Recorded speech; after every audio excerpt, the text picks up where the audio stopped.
nyaya dzezvekudya muchaziviswa kuti munenge muchitora kupi. kusangana kwatikuita zvakare pachannel ino, channel yeZim Witness TV yandinodzoka nama-updates akasiyana-siyana, uye ndinoti kana kari kekutanga kusvika pano ndinokumbira kuti ungobaya button rekusubscribe then turn on the notification bell kuitira kuti usarasikirwe neevery update yandinokupai pano nguva nenguva. Ladies and gentlemen, ndinokutendai nesupport yamuri kutipa nguva dzese, so musakanganawo kulike our Facebook page redu rinonzi Zim Witness TV nekufollowa our WhatsApp channel yedu inonzi Zim Witness TV, uko kwatinokanda mamwe ma-stories ikoko.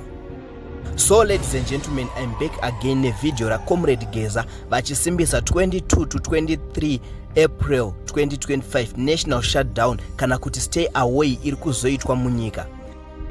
But muri yeZimbabwe ndinokumbirawo kuti muone video rino kusvika kwekupedzisira. So Comrade Geza vati musatye zvenyu kugara kudzimba, muchauya muchipiwa zvekudya, muchazoziviswa kuti munenge muchiita sei. So without wasting much of your time, ndikuda kukusiyai muchiona pamwe chete nekuteerera Comrade Geza vachitaura nyaya yekuti zvichafambiswa sei. So ladies and gentlemen, ngatisangane mucomment section muchitiudzawo zvamunofunga pamusoro penyaya iyi. Musakanganawo kusubscribe, kulike nekushare. More content are coming.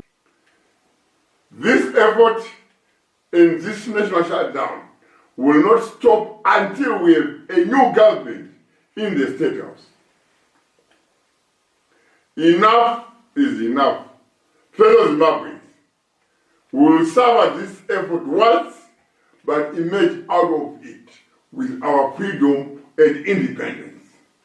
We are coming out of it with a better future for all Zimbabweans. Muri yeZimbabwe,